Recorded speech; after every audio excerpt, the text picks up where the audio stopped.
समस्त मेरे भाई और बहनों, जिनके साथ ये अतिशयोक्ति नहीं होगी अगर मैं कहूँ ये एक पारिवारिक रिश्ता सिंधिया परिवार का सदैव रहा।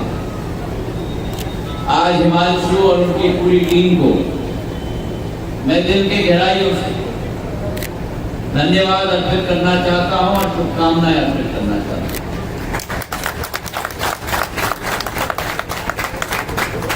मुझे इस बात का बड़ा हर्ष है कि आज इस पंजाबी समाज के कार्यक्रम में मुझे पुरुषों की तादाद तो दिख रही है, लेकिन पुरुषों से ज्यादा मुझे अपनी महिलाओं की तादाद दिख रही है। पर एक बात की कठिनाई भी मैं महसूस कर रहा हूं। मैं चाहूंगा कि अगले बार जब पंजाबी समाज का कार्यक्रम आयोजित हो तो मेरी महिलाओं को प्रथम पंक्ति में रखा जाए और पुरुषों को द्वितीय पंक्ति में। अब इस मुद्दे पर महिलाओं ने तो बहुत बड़ी ताली बजाई, लेकिन पुरुष बिल्कुल हाथ में हाथ धरे हुए हैं।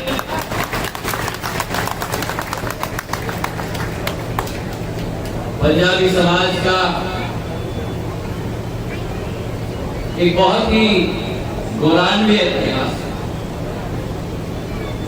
एक ऐसा इतिहास है जिसका विवरण अगर हमें करना होगा तो कई दिन कई महीने लगेंगे। ये वो समाज है जो संक्षिप्त में अगर कहा जाए तो विविधता की प्रतिबिंब अगर कोई समाज है तो मेरा पंजाबी समाज है पूरे देश। अनेकता में एकता की सोच और विचारधारा, पंजाबी समाज में जो ये विशेष क्षमता होती है कि पंजाबी समाज देश के किसी भी कोने में बस जाए और देश के किसी कोने में क्या विश्व में किसी कोने में बैठ जाए, जहां पंजाबी समाज बसता है, पंजाबी समाज स्वयं का विकास नहीं लेकिन उस संपूर्ण क्षेत्र का विकास सुनिश्चित करके ठान कर रख लेता है। और इसका प्रभाव हमने देश में तो देखा ही, चाहे जम्मू कश्मीर से लेकर महाराष्ट्र या राजस्थान की बात करो, ग्वालियर या मध्य प्रदेश की बात करो, उत्तर प्रदेश या बिहार की बात करो, आंध्र या कर्नाटक या तमिलनाडु की बात करो, पर यही स्थिति आपके समाज ने विश्व में स्थापित।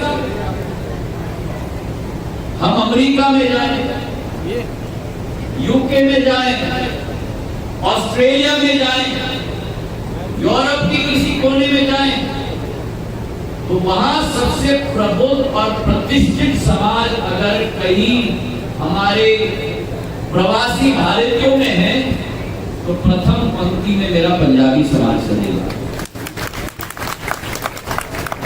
और इसके पीछे आपका इतिहास, पंजाब की जमीन से जो पुलकित आप हुए, जो धार्मिक ग्रंथ ऋग्वेद पंजाब की भूमि से पुलकित हुई है, और जिस वेद में सप्त सिंधु का संदर्भ हो, जिस जमीन से अनेक योद्धा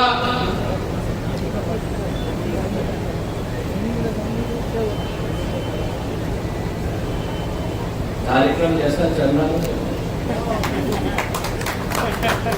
अव्यवस्था में भी व्यवस्था हो जाती है।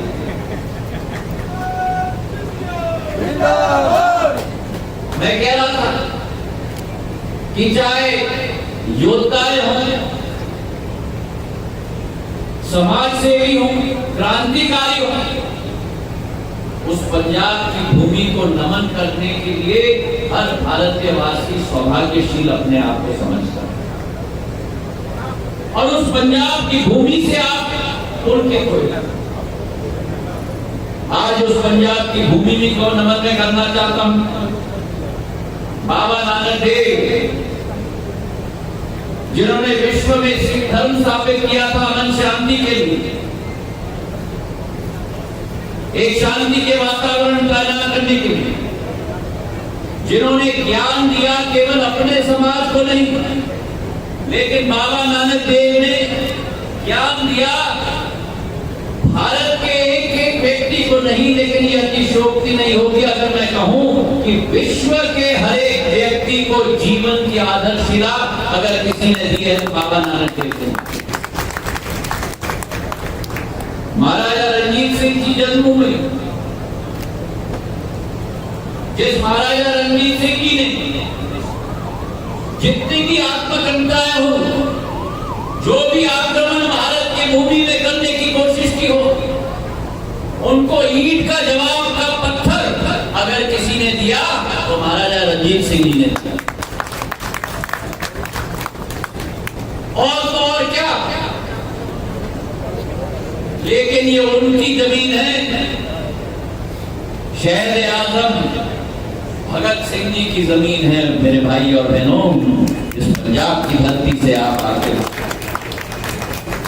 जिन्होंने भारत को स्वतंत्र बनाने के लिए फांसी के फंदे को गले लगाकर भारत माता की जय की हुंकार लगाकर अपने आप को शहीद कर दिया। आप पंजाबियों को मैं नमन करता हूं।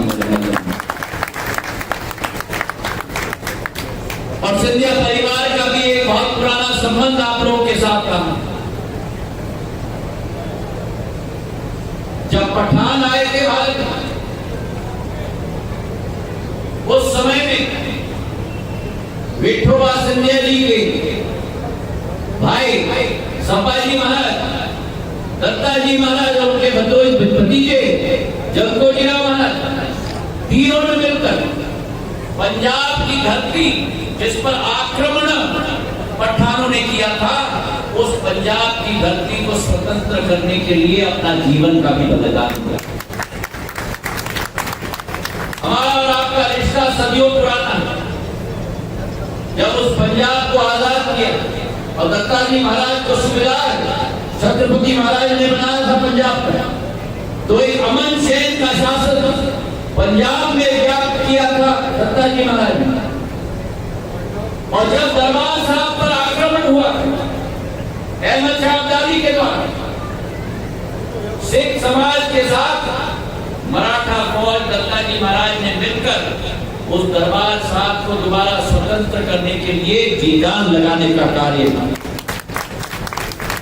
तो हमारा और आपका रिश्ता सदियों पुराना है। और मेरे पूर्वज माधव महाराज प्रथम जब पंजाब के दौरे पे गए थे, तो आपके मेहनती पंजाबी किसान को देखकर उस समय 130 साल पहले 20,000 पंजाबियों को पंजाब से उठाकर ग्वालियर चंबल में स्थापित करने का कार्य और मुफ्त में जमीन देने का कार्य कृषि के लिए माधव महाराज ने किया। आज हमारी पंजाबी समाज जो बसी हुई है ग्वालियर, आपके पूर्वज माधव महाराज के साथ दोबारा वापस पंजाब से ग्वालियर में आए थे। और आज पंजाबी समाज श्योपुर से लेकर मुरैना भिंड से लेकर ग्वालियर से लेकर मंदसौर और नीमच, शाहजहांपुर और रतलाम, राजगढ़ और विदिशा तक स्थापित की गई। और हमारे पंजाबी समाज का एकमात्र विधायक आज मध्य प्रदेश में कहीं और से नहीं है, लेकिन पुराने ग्वालियर स्टेट हमारे मंदसौर से है हरदीप डग, जो पूर्ण रूप से जनता की सेवा के लिए संचालित। प्रधानमंत्री नरेंद्र मोदी जी के नेतृत्व में हमारे पंजाब के श्रद्धालुओं के लिए करतारपुर कॉरिडोर की शुरुआत दी गई है और मुझे पूर्ण विश्वास है कि इस तरह ही विकास और प्रगति के पर्व पर आप लोग साथ में मिलकर ग्वालियर का नाम, ग्वालियर की पहचान, ग्वालियर का मान और ग्वालियर के सम्मान में भी 4 चांद लाने में कोई कमी नहीं रखेगा। आज ग्वालियर बदल रहा है। मैंने अपना प्रण और संकल्प बनाया कि जो ग्वालियर का स्थान 1910, 1920 में होता था, जो प्राथमिकता ग्वालियर शहर की होती थी, विकास और प्रगति में, औद्योगिकरण के क्षेत्र में, उसी स्थान पर ग्वालियर को दोबारा स्थापित करने तक चैन की सांस मैं नहीं लूंगा। ये संकल्प मैंने लिया है मेरे भाइयों बहनों। और इसलिए आज ग्वालियर में विश्व स्तरीय हवाई अड्डा स्थापित हो रहा है। आप में से कितने लोगों ने देखा है? एक ऐसा हवाई अड्डा मैं स्थापित कर रहा हूं। जो अभी नेहा जी आई हैं भोपाल से, नेहा जी, आपके भोपाल का हवाई अड्डा, इंदौर का हवाई अड्डा, जितना बड़ा भोपाल और इंदौर का हवाई अड्डा है, उससे बड़ा हवाई अड्डा 2.5 लाख स्क्वायर फीट का ग्वालियर में हम स्थापित करने जा रहे हैं।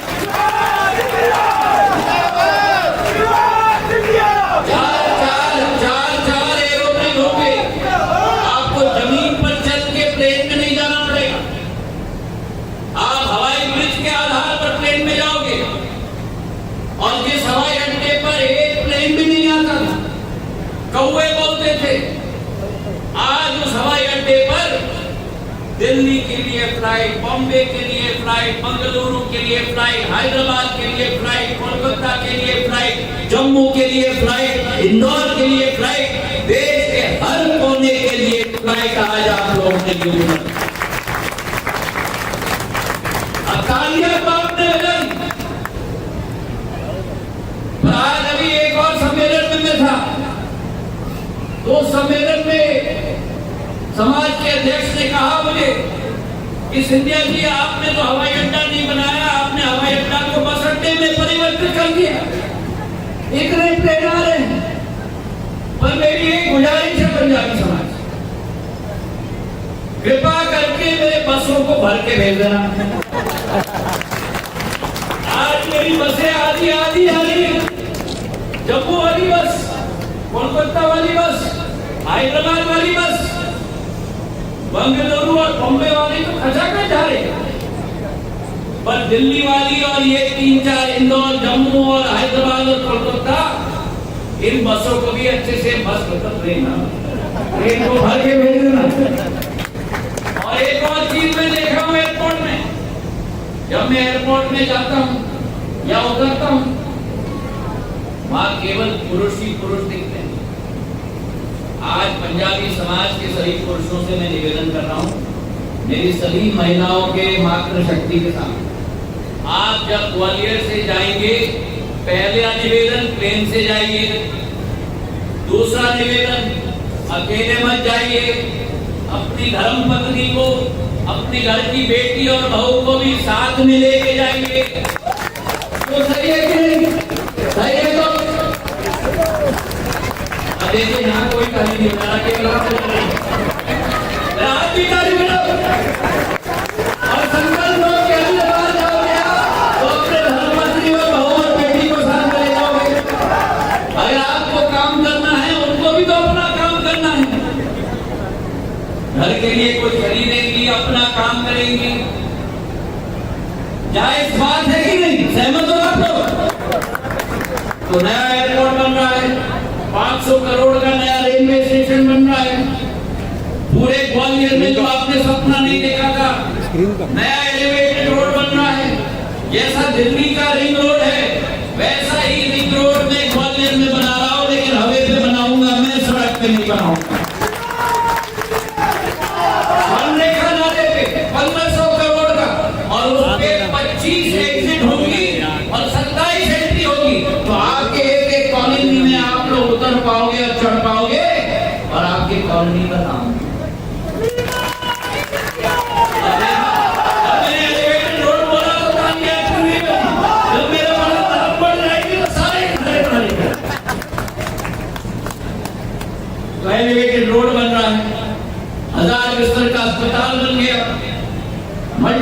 स्पेशलिटी अस्पताल बन रहा है, ग्वालियर बदल रहा है, बाड़ा का सौंदर्यीकरण रात को देखा है, बाड़ा की लाइट देखी है, बाड़े पे रात को देखिए कि नहीं? ऊर्जा से बोलो ना, देखने सुस्त क्या हो भाई, तो बताओ देखिए कि नहीं? अच्छी लगी कि नहीं? अच्छी लगी कि नहीं? अब बाड़े पे मल्टी लेवल कार पार्किंग भी बन रहा है गोल्ड स्कूल के पास, गवर्नमेंट प्रेस की बिल्डिंग में भी इंडस्ट्रियल म्यूजियम में बना रहा हूं, ताकि ग्वालियर की क्षमता चमक पूरे देश में होनी चाहिए। किले का पूरा भाग एक भाग लाइटिंग हुआ है, मेरी कोशिश रहेगी कि पूरे किले की हम लोग लाइटिंग करें। नया साउंड एंड लाइट शो, उसका पूर्ण तैयारी मैं कर रहा हूं। आने वाले 1-2 महीने में वो नया sound and light show 3D के आधार पर, प्रोजेक्शन सिस्टम के आधार पर ग्वालियर जिले में वो तैयार हो। तो ग्वालियर बदलते हुए ग्वालियर में मैं आपका योगदान चाहता हूं, आपकी मदद चाहता हूं। और अगर ये बदलते हुए ग्वालियर में आप ऐसा